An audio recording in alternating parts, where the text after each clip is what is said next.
Bonjour à tous, bienvenue dans ce webinaire. Donc moi je suis votre hôte pour aujourd'hui, Michael Pereira, donc consultant IT chez CNR Informatique. CNR Informatique qui est donc un distributeur de logiciels informatiques de différentes solutions. Et aujourd'hui donc nous allons aborder le fameux point de la RGPD.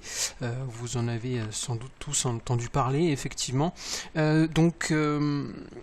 On va faire une brève introduction effectivement sur ce qu'est la RGPD, les différents points à couvrir en fait, et notamment après on va faire derrière un parallèle en fait avec des solutions informatiques qui vont vous permettre finalement d'être compliant, donc en conformité avec ce nouveau règlement général.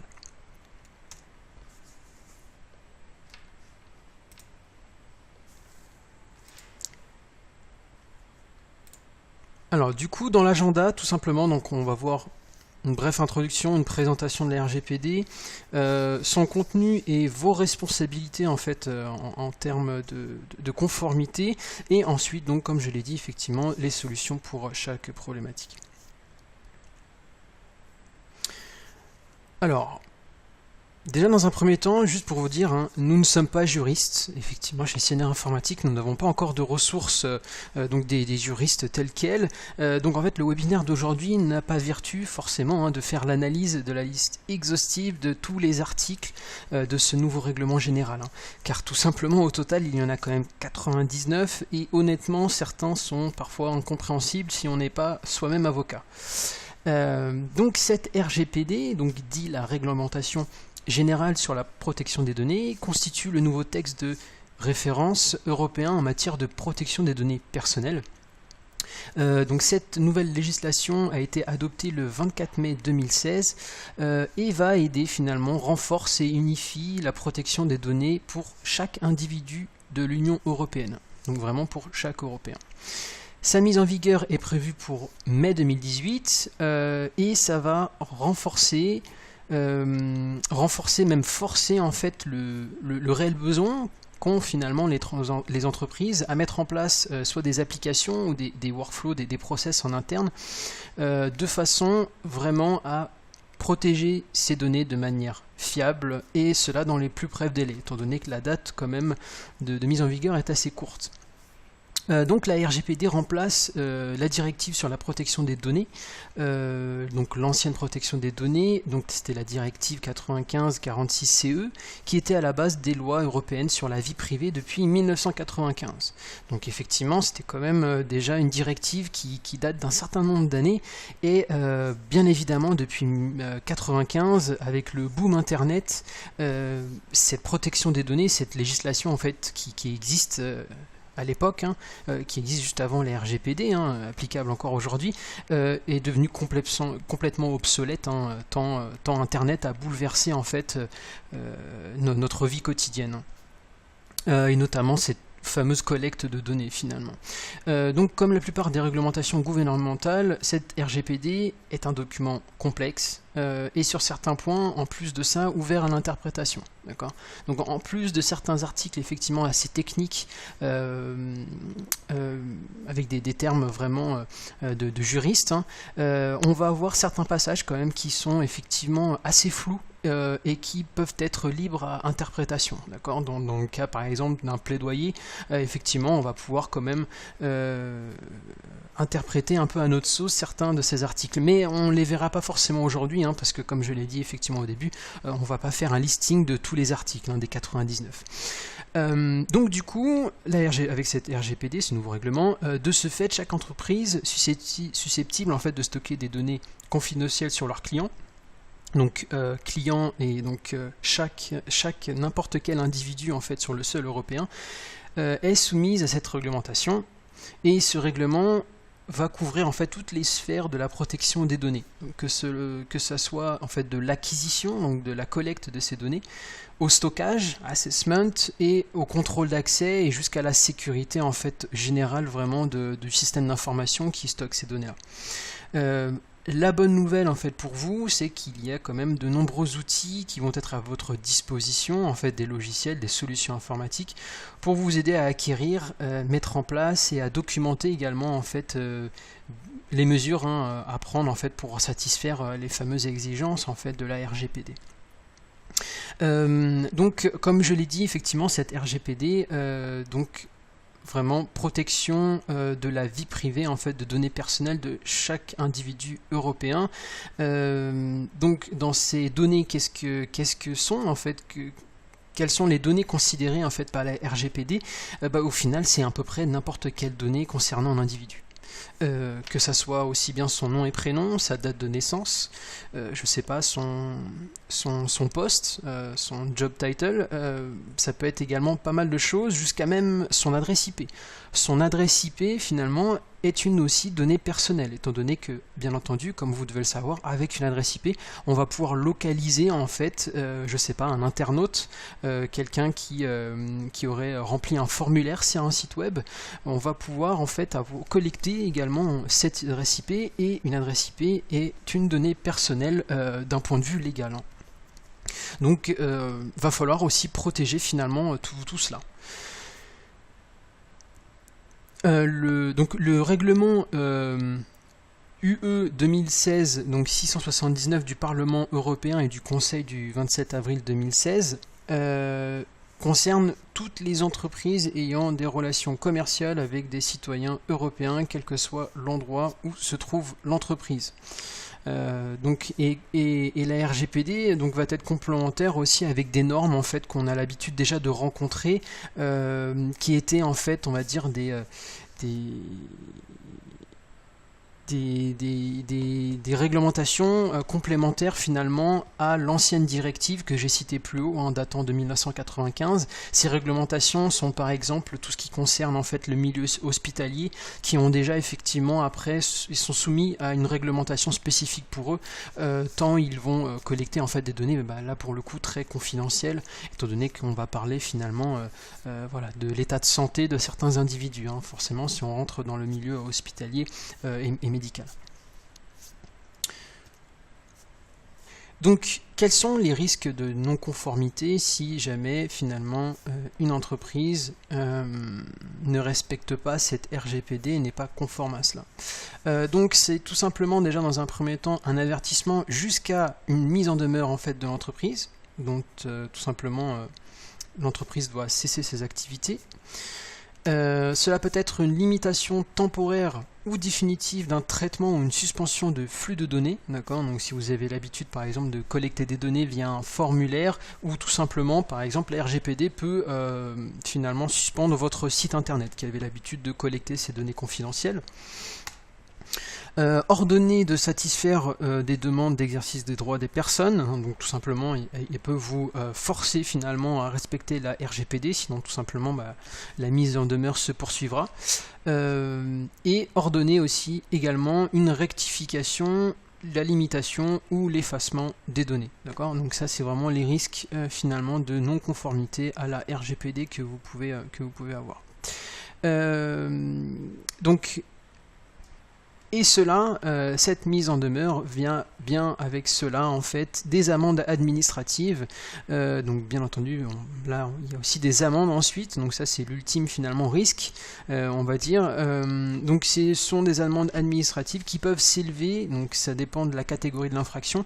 Donc de 2% à 4% du chiffre d'affaires annuel mondial de l'entreprise. Donc ça peut s'élever quand même assez élevé. Et jusqu'à en fait 10 ou 20 millions d'euros pour d'autres organismes. D'accord. Donc d'autres organismes, c'est par exemple des sociétés à but non lucratif. Si on parle par exemple de sociétés telles que la Croix-Rouge, des choses comme ça.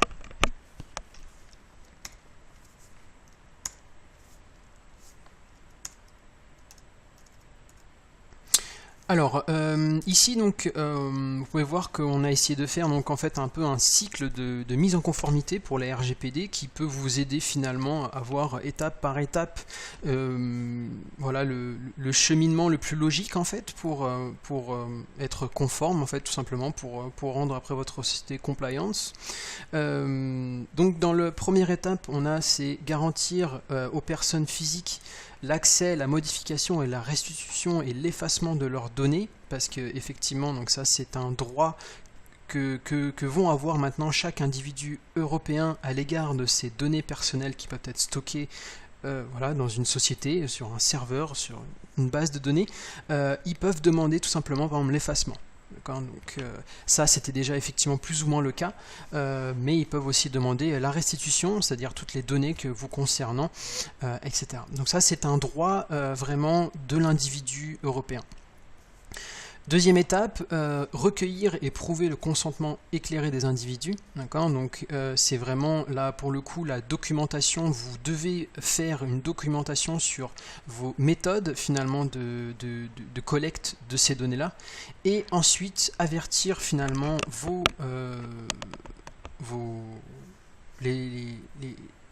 j'allais dire les victimes, mais les individus qui se voient collecter leurs données en fait par vous-même, finalement les avertir tout simplement que telle donnée et telle donnée ont pu être finalement collectées.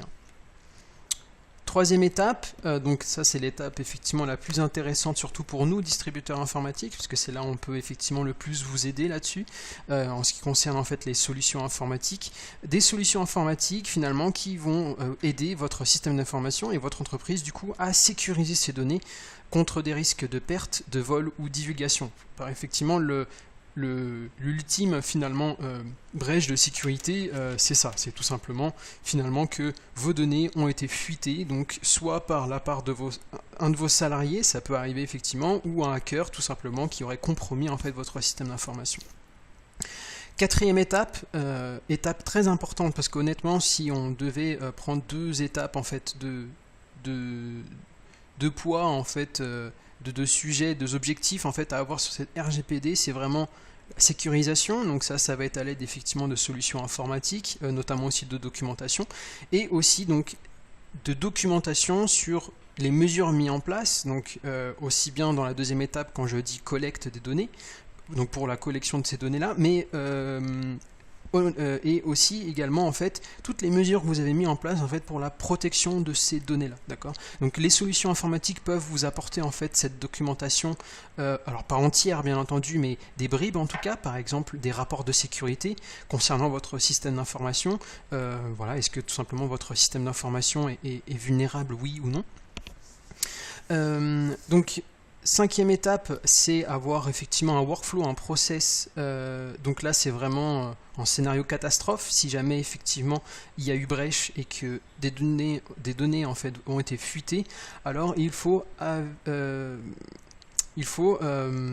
absolument notifier à la CNIL sous 72 heures en cas de risque réel d'atteinte à la protection de la vie privée. C'est-à-dire si vous êtes potentiellement victime d'une attaque, vous pensez que vos données ont potentiellement du coup été fuitées ou été volées ou quoi que ce soit, vous devez le notifier à la CNIL dans les 72 heures. Donc si jamais vous êtes en retard en fait et que vous tardez à notifier ça à la CNIL en cas de risque, donc ça peut être voilà, si possible un risque réel, mais honnêtement si même vous-même vous n'êtes pas sûr, autant avertir la CNIL de façon à ce que vous soyez du coup conforme à la RGPD, c'est-à-dire que vous les avez avertis en tout cas. Sixième étape, donc c'est garantir la sécurité de toutes les données collectées, traitées et stockées.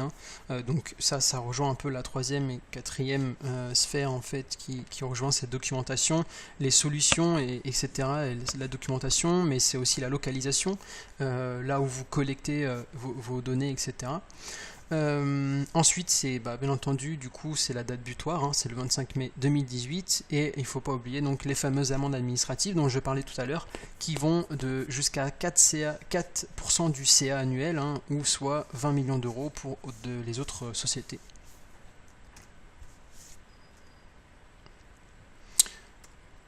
Contenu et responsabilité. Donc dans les deux carrés en bleu, donc là on va parler surtout de sécurisation de ces données-là, de sécurité.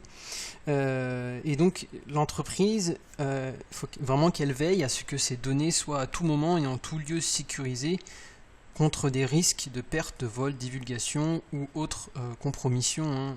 Donc il faut vraiment être le plus finalement à la veille en concernant en fait les risques de vulnérabilité. Donc il faut vraiment qu'il y ait une veille là-dessus qui soit faite absolument de façon à ce que vous soyez au maximum le plus aguerri finalement concernant des risques, des brèches en fait de sécurité sur votre système d'information. Donc parmi les obligations de cette RGPD, si on lit le texte, effectivement, cette RGPD donc, suppose qu'une entreprise doit à tout moment, bien entendu, puisqu'on parle de sécuriser, donc savoir où sont stockées en fait les données.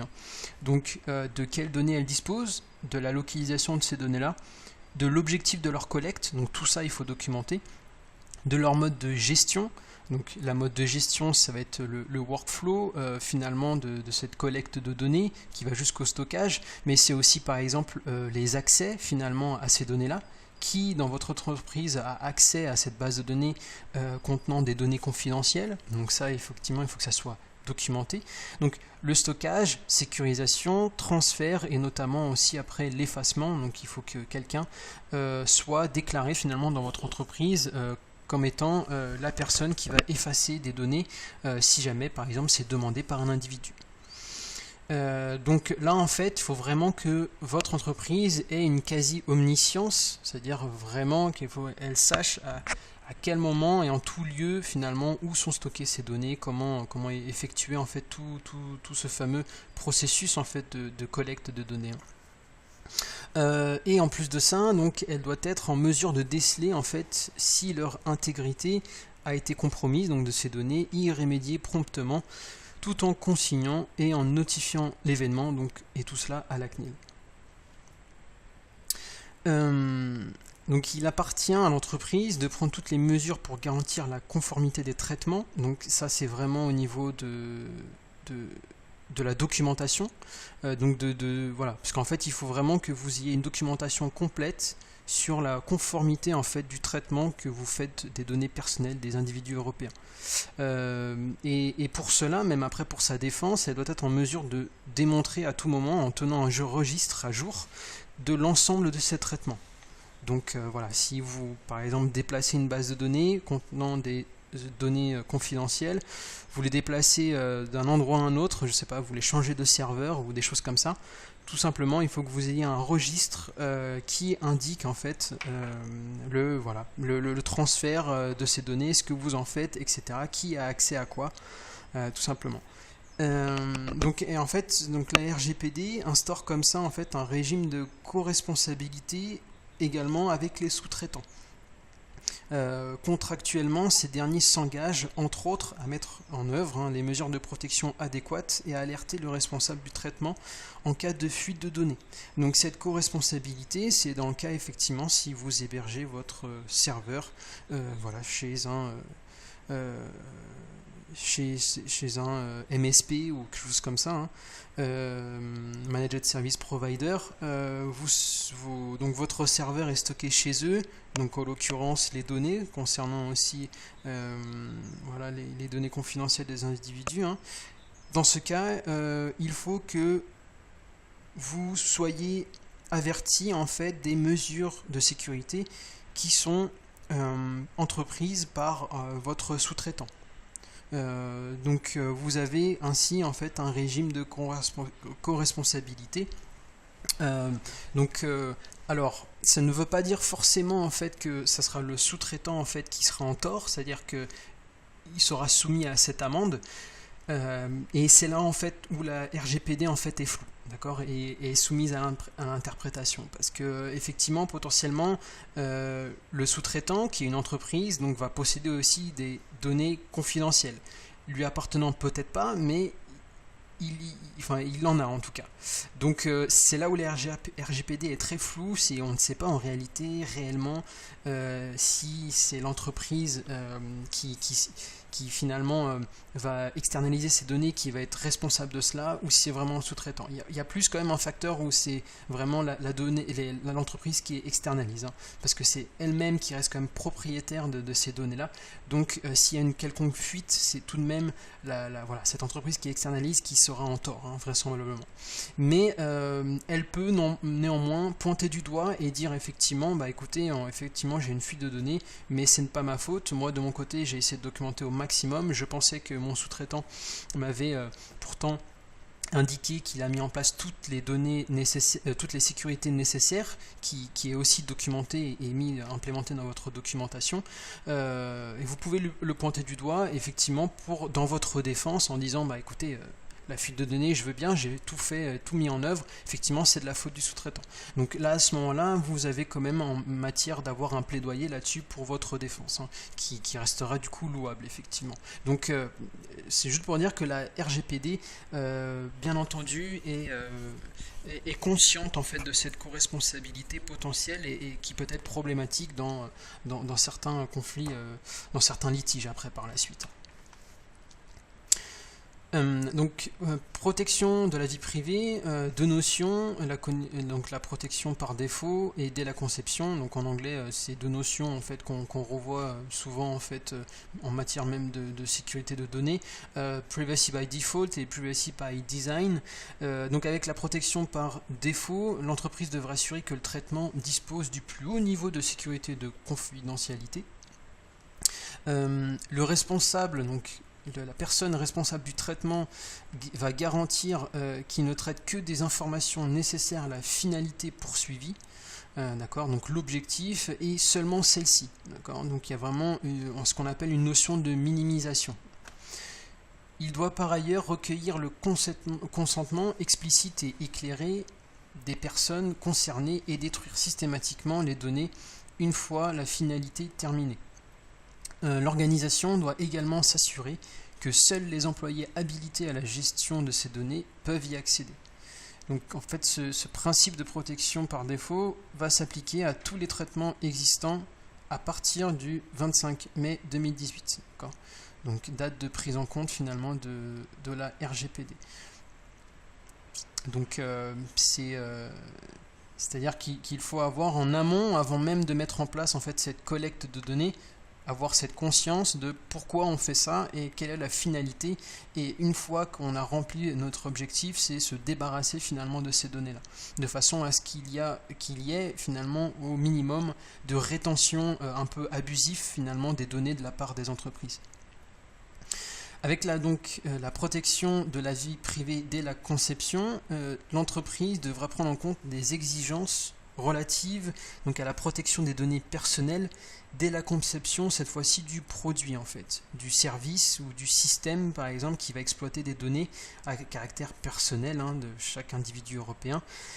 Et cela tout au long du cycle de la vie des données et de leur collecte jusqu'à leur suppression. Donc ce principe de protection dès la conception vont concerner que les traitements initiés à partir de l'entrée, donc l'application de la RGPD, toujours donc le 25 mai 2018. Donc ce sont les deux notions finalement qu'on peut discerner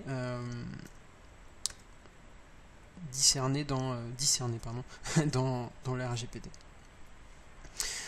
Donc j'en ai parlé un petit peu effectivement, les différents droits, droits des citoyens, donc ça c'est le pouvoir finalement accordé à chacun de ces citoyens européens, ce pouvoir accordé par la RGPD, un droit d'accès, donc comme je l'ai dit aussi, c'est un droit d'accès à ces données personnelles qui vont inclure toute information finalement leur concernant. Ils vont pouvoir demander finalement à avoir une restitution de ces données-là, un droit à la portabilité. Donc ça c'est la possibilité, le pouvoir de demander à une entreprise de déplacer les données nous concernant finalement chez une autre entreprise. Alors ça c'est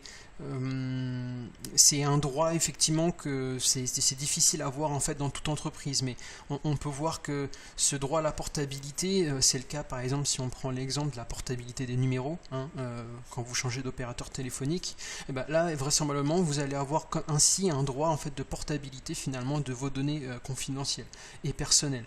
Admettons par exemple vous aurez peut-être, on pourra voir le cas en fait possible si vous voulez changer de banque. Si vous voulez changer de banque, vous pourrez très bien dire bon bah je souhaite toutes les données confidentielles me concernant en fait pour ma banque A, je souhaite maintenant ouvrir un compte à la banque B et je vais pouvoir demander à la banque A finalement de transvaser toutes ces données directement à la banque B. Donc pour moi en fait pour l'individu ça va être potentiellement par exemple un gain de temps tout simplement. Pour cela. Donc après, il faut voir vraiment la mise en œuvre de ce droit à la portabilité. Un droit à la rectification ou d'effacement. Donc ça, c'est assez simple. Chaque individu, comme je l'avais dit au début, peut ordonner finalement l'effacement de toutes ces données personnelles. Et ainsi, en fait, un droit à la rétractation. Donc c'est de s'opposer au traitement de ces données personnelles, y compris s'il s'agit de profilage.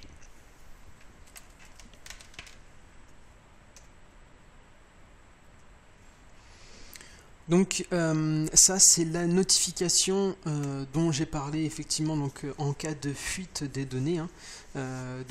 Cette notification, comme je l'ai dit, devrait être faite dans les 72 heures et tout retard devra être justifié, donc ça c'est vraiment important. Et donc d'où le fait que voilà, si vous avez vraiment un risque réel mais vous ne savez pas forcément, il est toujours bien d'avertir quand même en amont, même si ce n'est pas forcément le cas au final.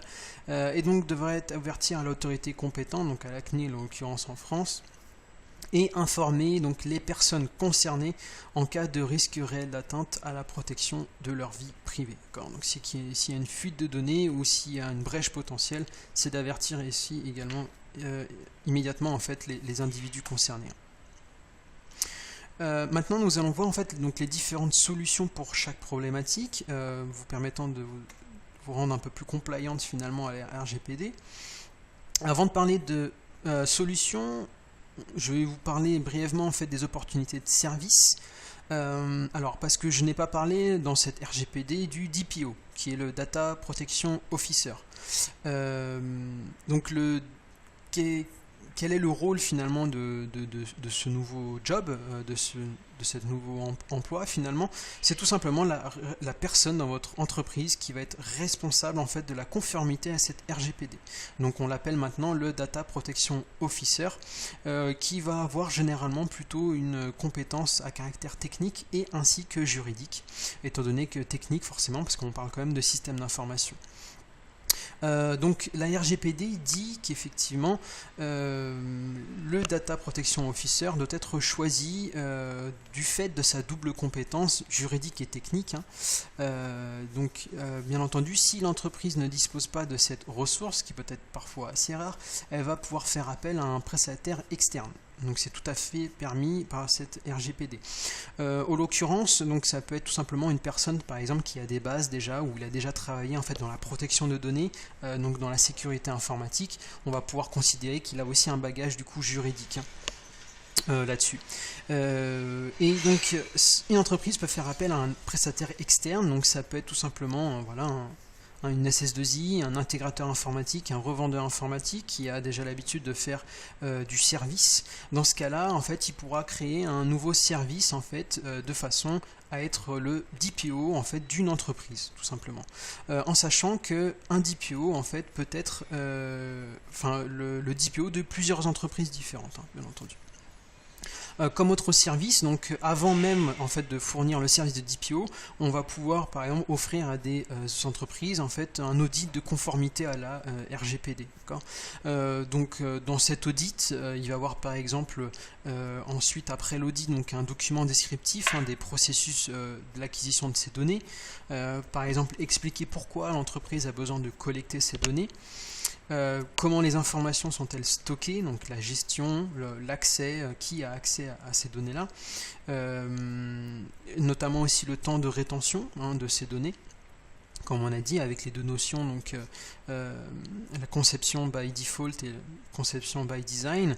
Donc bien entendu, qui est le DPO, hein, une fois que l'audit a été fait, peut-être qu'effectivement l'entreprise vous prendra en tant que DPO si vous fournissez derrière après ce genre de service, et notamment après tout ce qui est risk assessment. Donc ça c'est vraiment la partie technique, hein, le risk assessment, et étant donné que là c'est la partie vraiment qui couvre en fait la sécurité générale en fait de votre système d'information. Donc là on rentre finalement dans les vulnérabilités web, les vulnérabilités logicielles et compagnie. Dans cette détection de vulnérabilité, hein, pour le risk assessment, chez GFI, nous pouvons proposer en fait 3 logiciels en fait qui rentrent dans cette gamme en fait de détection de vulnérabilité. Nous avons déjà dans un premier temps GFI LandGuard, OneGuard et Kerio Control. Donc bien entendu la détection des vulnérabilités, comme je le dis effectivement dans le texte, hein, est bien entendu au cœur de toute stratégie en fait conçue pour protéger et sécuriser des données personnelles. Donc ça va inclure aussi bien la prévention des accès non autorisés, hein, par exemple je sais pas, des nouveaux appareils qui seraient détectés sur votre réseau LAN, une gestion des correctifs de sécurité. Donc ça c'est l'application de vos patchs de sécurité, donc aussi bien de vos patchs de sécurité par exemple Windows Update, mais notamment des patchs de sécurité d'applications tierces, hein. Donc ça peut être des navigateurs web par exemple. Une évaluation aussi de ces risques de vulnérabilité, c'est-à-dire que vous soyez au courant finalement potentiellement des brèches que vous pouvez avoir sur votre réseau, car tout simplement vous n'êtes pas en mesure pour l'instant de couvrir cette brèche, mais au moins ça vous donne quand même en fait une piste sur éventuellement des brèches qui pourraient être ouvertes. Donc peut-être des brèches, des vulnérabilités potentielles à monitorer, à surveiller en cas d'attaque. Donc Kerio Control va vous apporter après derrière un UTM, donc c'est-à-dire un firewall router, ainsi qu'une isolation réseau finalement maximum. Donc LandGuard, OneGuard va vous permettre, c'est tous ces outils en fait qui vont vous permettre en fait de vous prémunir contre des accès non autorisés, une gestion des patchs de correctifs de sécurité et après donc une évaluation avec des rapports de sécurité qui vont vous permettre en fait après de complémenter votre documentation, hein, vu qu'on avait dit tout à l'heure qu'il faut que vous ayez vraiment une quasi-omniscience finalement de vos données. Dans ce cas-là, il faut que vous soyez conscient aussi en fait des risques exploités, enfin des risques et des failles qui peuvent être exploités par des attaquants externes. Et Kerio Control derrière, donc c'est un UTM qui avec une multicouche en fait de protection de modules de sécurité, aussi bien une sonde IPS comme on peut le retrouver aussi chez d'autres routeurs bien entendu, qui vont vous permettre en fait au maximum en fait de sécuriser votre réseau contre des attaques réseau finalement les plus connues. Et vous allez avoir aussi par exemple GFI Web Monitor qui est un proxy web. Alors Kerio Control, si par exemple vous décidez d'acquérir Kerio Control, il est en mesure aussi de faire du proxy web, qui vont vous permettre en fait finalement de minimiser les risques finalement d'attaque ou de brèche sur votre parc informatique dû à des utilisateurs et donc à l'utilisation malencontreuse du web par certains utilisateurs. Là, vous pouvez voir par exemple un screenshot donc, de GFI Web Monitor qui vous permet finalement d'avoir ensuite après un rapport et une console de statistiques sur ce que font les utilisateurs en fait du web sur votre parc informatique. Ensuite, nous avons GFI Endpoint Security, donc ça c'est pour le chiffrement des données et notamment le chiffrement des données en fait de tout périphérique de stockage USB par exemple, donc c'est aussi bien clé USB ou disque dur externe. Cela va couvrir en fait n'importe quel système d'exploitation, donc cela va de Windows jusqu'à macOS, et donc va vous permettre de chiffrer déjà ces données contenues sur ces périphériques USB, de garantir en fait un accès spécifique à un utilisateur, d'accord, pour tel type de clé USB, et vous avertir en cas d'un périphérique USB par exemple nouveau sur votre parc informatique. Donc par exemple une clé USB provenant de l'extérieur, voilà, une clé que vous n'avez pas fournie forcément à un de vos salariés, vous êtes en mesure d'être au courant de cela Et voilà. Et ensuite aussi d'avoir derrière après un rapport d'utilisation en fait de ces périphériques USB. Donc par exemple, si jamais vous avez une fuite de données et que vous savez quelle base a fuité, vous allez pouvoir après remonter dans les logs de Endpoint Security et voir effectivement par quelle clé USB, quel dispositif USB est passée cette fameuse base de données. Et remonter éventuellement jusqu'à l'utilisateur qui aurait été malhonnête dans ce cas. Ensuite, nous avons GFI Mail Essentials, bien entendu parce que la sécurité des données des courriers électroniques est devenue maintenant primordiale, étant donné que maintenant une multitude d'informations confidentielles est contenue dans nos emails. Donc, c'est vraiment d'avoir ensuite une solution qui va être complémentaire finalement à votre serveur de messagerie, tel que Mail Essential, qui va être une passerelle en fait SMTP, d'accord. Donc cette passerelle de sécurité, c'est elle qui va accueillir vos mails et potentiellement aussi les envoyer derrière, d'accord. Donc ce qui permet en fait finalement d'isoler votre serveur de messagerie au maximum d'internet. Donc cette passerelle de sécurité va également en fait vous fournir en fait une multitude de couches en fait de moteurs antivirales, une détection par exemple des macros avancés dans des fichiers zip contenus eux-mêmes dans des fichiers .doc par exemple ou des fichiers XLS. Un anti-spam, plusieurs modules d'anti-spam avancés avec vraiment une détection intelligente des métadonnées et notamment après derrière donc une sécurité, donc un chiffrement potentiel de ces emails, mais aussi également pareil en fait des rapports finalement de l'utilisation et des rapports finalement de transfert d'emails qui se passent sur votre serveur de messagerie. Donc c'est par exemple vous allez être en mesure d'avoir des rapports de sécurité sur je sais pas, par exemple un rapport de sécurité sur le top 10 des destinataires d'un de vos utilisateurs, d'accord. Donc par exemple vous allez pouvoir savoir si avec quel destinataire finalement un utilisateur discute le plus et communique le plus d'emails. Et vous allez pouvoir voir ensuite après un listing de tous les emails en fait qui ont été émis entre un expéditeur et un destinataire, de façon à après avoir un contrôle de cela.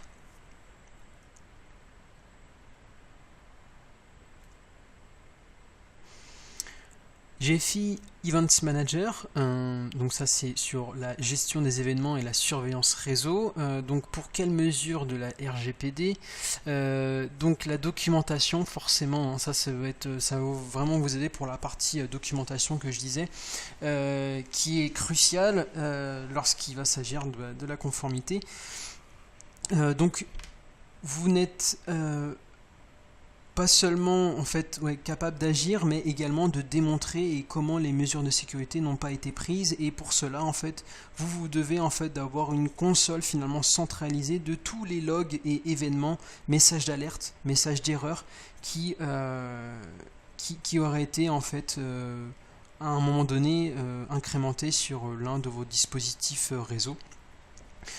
Et donc Event Manager va vous apporter cette visibilité nécessaire en fait sur ces questions en fait liées à la sécurité.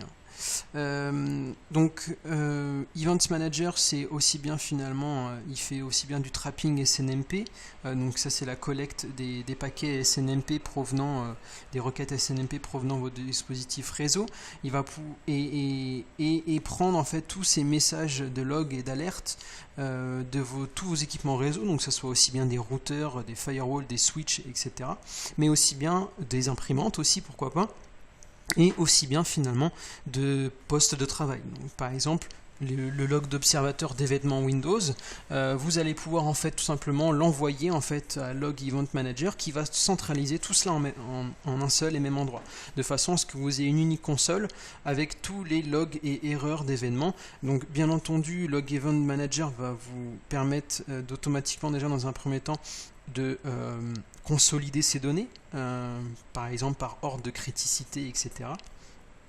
avec des graphiques qui vous permettent d'avoir finalement un visuel un peu instantané sur les alertes par exemple les plus intéressantes qui pourraient remonter, donc il va vous aider comme ça un peu à filtrer finalement tout le contenu qui n'est pas intéressant et vraiment vous aider à focaliser en fait sur des alertes qui pourraient vous mettre la puce à l'oreille concernant potentiellement des brèches de sécurité, des problèmes, voilà, ou soit des alertes qui pourraient engendrer derrière après en tout cas une faille de sécurité.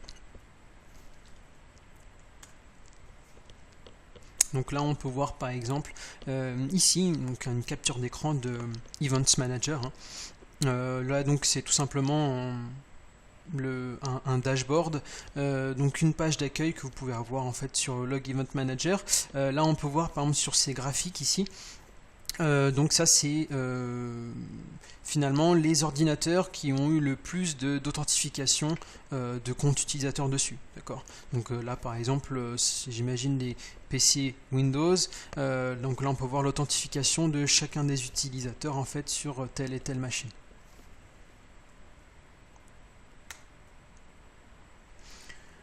Donc GFI LANguard, donc ce que je disais au début effectivement, donc ça c'est au niveau d'audit et rapport de conformité, donc ça c'est plus pour la partie rapport de conformité. LANguard aussi bien que Events Manager, donc complémentaire à Events Manager, va vous permettre en fait après d'avoir un rapport de conformité, comme je disais au début, sur surtout la vulnérabilité logicielle qui est devenue maintenant cruciale, comme on a pu entendre finalement l'année dernière avec les failles de vulnérabilité de certains ransomware tels que Petya ou encore WannaCry. Donc et cela va vous, surtout que pour remonter sur WannaCry et Petya, il faut savoir que c'est les vulnérabilités qui exploitaient ces ransomware et qui exploitent toujours avaient été patchées en réalité en fait quelques mois par Microsoft. Donc effectivement si tout le monde avait suivi en fait scrupuleusement en fait ce patching à l'instant T, probablement en fait qu'on n'aurait même pas entendu parler en fait de ce malware. Et donc GFI va vous apporter en fait après ces rapports de conformité, cette détection automatique, ce scan en fait de vulnérabilité sur l'enceinte de votre réseau informatique. On peut voir d'ailleurs une capture d'écran ici par exemple, voilà, donc avec là c'est un rapport de conformité par exemple, donc on peut voir qu'il y a 70 ordinateurs et avec tous les patchs de sécurité qui sont appliqués et installés actuellement sur l'ensemble des ordinateurs, et notamment après vous pouvez voir en rouge en fait les patchs de sécurité manquants finalement pour ces différents appareils. Donc on peut voir qu'il y a quand même là 119 potentiels risques de sécurité, étant donné que ça n'a pas été couvert par des patchs de sécurité. Voilà, donc le webinaire touche à sa fin, donc merci à tous de votre attention. N'hésitez pas à nous écrire, vous pouvez aller visiter notre site cnrinformatique.com, n'hésitez pas à m'envoyer un mail également à michael.p@cnrinformatique, donc Michael CH. Donc si vous avez des questions techniques, n'hésitez pas aussi à nous contacter directement par téléphone. Si vous avez des questions encore sur la RGPD, on pourra même en parler effectivement après ultérieurement, pas de problème. Et si vous voulez de la documentation au niveau des produits, pareil, n'hésitez pas à faire appel en fait à notre service commercial ou même technique là-dessus. Donc encore merci à vous, en vous souhaitant une très bonne journée et au revoir.